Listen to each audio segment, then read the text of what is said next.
السلام علیکم ورحمۃ اللہ وبرکاتہ حامدن ومصلیًا اما بعد بسم اللہ الرحمن الرحیم یا ایھا الذین آمنوا اذا نودی للصلاۃ من یوم الجمعہ فاسعوا الی ذکر اللہ وذروا البیع۔ محترم ناظرین، آج کے اس درس میں آپ کے سامنے جمعہ کے چند آداب پیش کرنا چاہتا ہوں۔ محترم ناظرین، اللہ تعالیٰ سورہ جمعہ میں فرماتا ہے، اے ایمان والو، اذا نودی للصلاۃ من یوم الجمعہ، کہ جب جمعہ کے دن ندا لگا دی جائے، اذان دے دی جائے، فاسعوا الی ذکر اللہ، تو اللہ کی ذکر کی طرف دوڑ پڑو، اللہ کی ذکر کی طرف چل پڑو، وذروا البیع، اور خرید و فروخت کو چھوڑ دو۔ یعنی آپ جس حال میں ہیں، جس کام کو کر رہے ہیں، جب اذان دے دی جائے تو وہاں سے ختم ہو جاتی ہے تمام معاملات۔ اب اللہ کے ذکر کی طرف انسان کو دوڑ پڑنا چاہیے۔ ایک حدیث جو جمعہ کی فضیلت کے تعلق سے اللہ کے نبی فرماتے ہیں، سید الایام یوم الجمعہ واعظمها عنده واعظم عند اللہ من یوم الفطر و یوم الاضحیٰ۔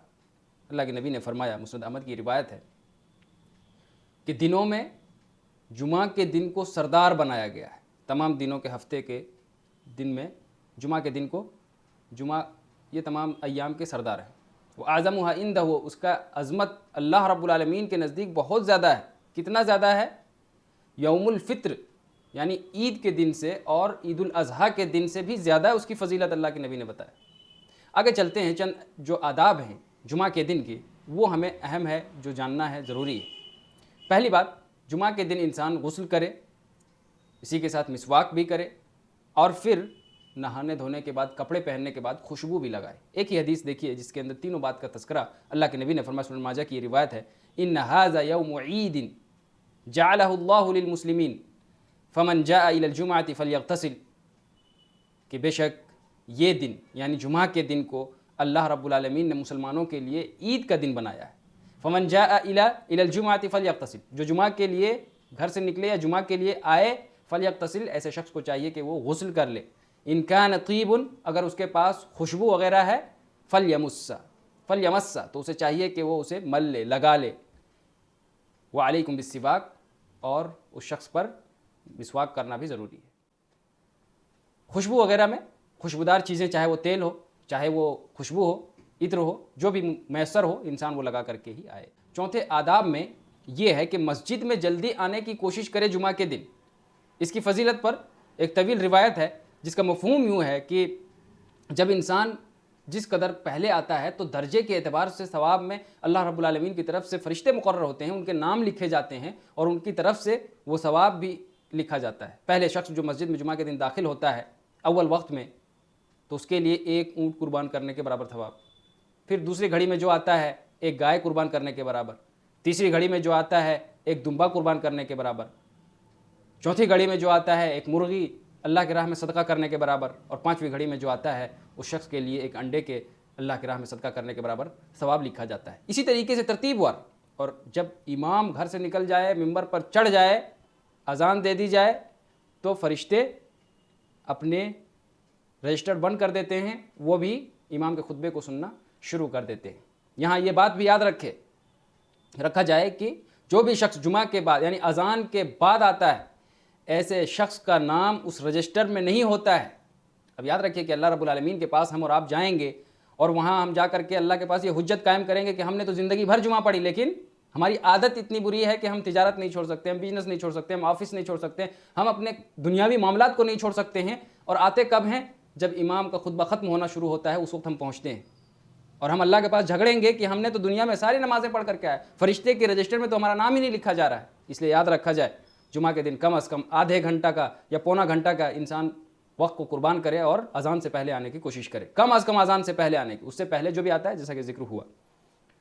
اور پانچویں آداب یہ ہے کہ جب مسجد میں آئے انسان تو لوگوں کے گردنیں فلانگ کر کے ایک دوسرے کے کندھے پہ چڑھ کر کے آگے جانے کی کوشش نہ کرے۔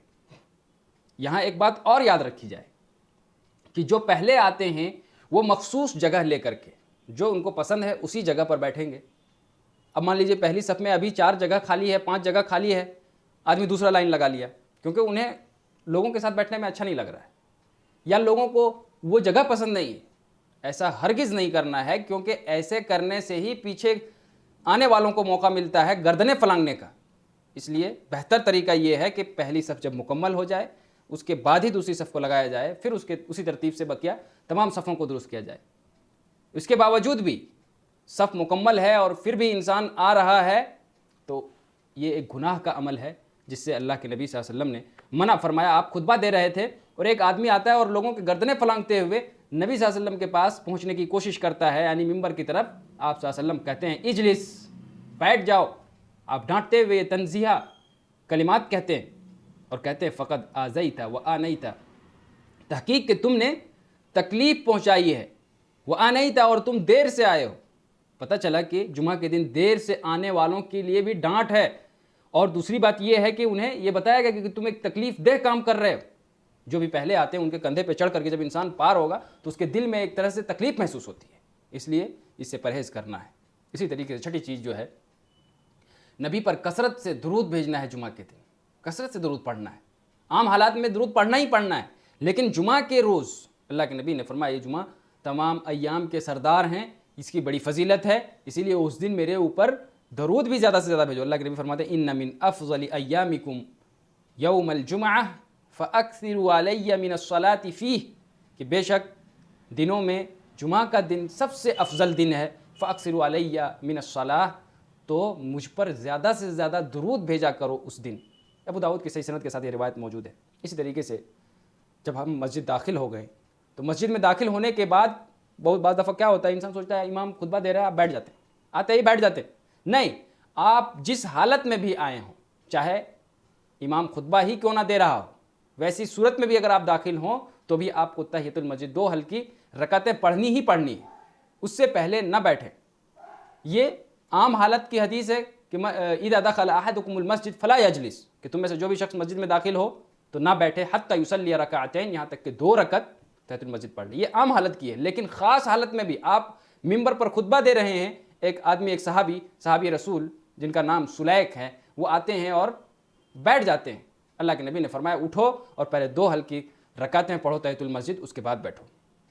اسی طریقے سے 8ویں چیز جو ہے، سورۃ الکہف کی تلاوت کرے جمعہ کے دن، اس کی بھی بڑی فضیلت ہے۔ اللہ کے نبی کی حدیث ہے سنن دارمی کی، من قرأ سورۃ الکہف لیلۃ الجمعہ، جو شخص سورہ کہف جمعہ کے رات میں پڑھے یا جمعہ کے دن پڑھے، دونوں صورت میں فضیلت ہے۔ اس کے لیے کیا فضیلت ہے؟ ان کے لیے ایک نور ہے، ایک روشن چمکتا رہتا ہے دوسرے جمعہ تک۔ دوسری حدیث میں ہے کہ زمین سے لے کر کے آسمان تک، یا پھر دوسری ایک اور روایت میں ہے کہ وہ شخص سے جہاں وہ رہتا ہے وہاں سے لے کر کے بیت العتیق تک، یعنی خانہ کعبہ تک، ایک روشنی ہی روشنی ہے اس شخص کے لیے۔ اور اسی روایت میں یہ بھی ہے کہ اس کے ایک جمعہ سے لے کر دوسرے جمعہ تک اس کے گناہ کو، یعنی صغیرہ گناہ کو معاف کر دیا جاتا ہے۔ یہ سورہ کہف کی فضیلت ہے۔ اسی طریقے سے ایک تیسری روایت میں یہ بھی ہے کہ جو شخص سورہ کہف کی تلاوت پابندی کے ساتھ جمعہ کے دن پڑھتا ہے تو وہ شخص فتنہ دجال سے محفوظ ہوتا ہے۔ اسی طریقے سے 9ویں چیز جو ہے آداب میں، وہ یہ کہ انسان جمعہ کے دن قبولیت اعمال کی گھڑی کو تلاش کرے، کیونکہ جمعہ کے دن قبولیت اعمال کی ایک اہم گھڑی ہے جس میں انسان جو مانگتا ہے اللہ رب العالمین وہ اسے دے دیتا ہے۔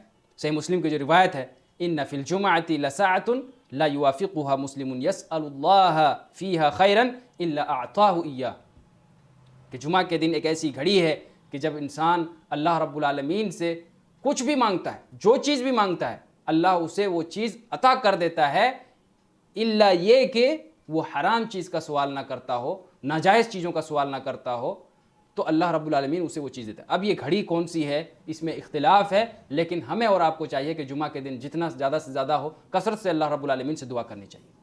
اسی طریقے سے ایک اہم اور آخری پوائنٹ یہ ہے کہ انسان جمعہ کے دن جب بیٹھ جائے، کسی کو کوئی حرکت کرتے ہوئے دیکھے، کوئی غلط کام کر رہا ہو، اور آپ کے دل میں یہ خواہش ہے کہ میں اس غلط کام کو روک دوں، پھر بھی آپ کو نہیں روکنا، آپ بالکل خاموش بیٹھیں۔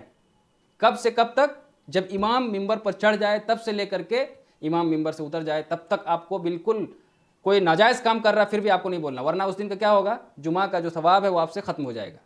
اللہ کے نبی کی حدیث ہے صحیح مسلم کی، اذا قلت لصاحبك یوم الجمعہ انصت والامام یخطب فقد لغوت، کہ اگر آپ اپنے بھائی سے یہ کہتے ہیں کہ چپ ہو جاؤ، چپ ہو جاؤ، یہ لفظ بھی اگر آپ کہہ رہے ہیں، کب؟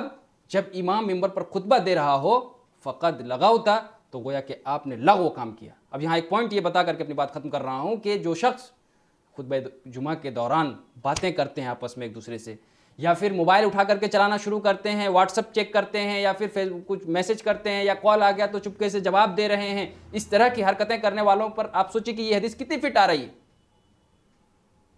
اسی لیے ہمیں اور آپ کو ایسی تمام حرکتوں سے بھی جمعہ کے خطبے کے دوران بالکل خاموشی اور توجہ کے ساتھ امام کا جو خطبہ ہو رہا ہے اسے سننا چاہیے۔ اللہ رب العالمین سے دعا ہے پروردگار عالم ہم تمام کو سنی ہوئی حدیث پر عمل کی توفیق عطا فرمائے، آمین۔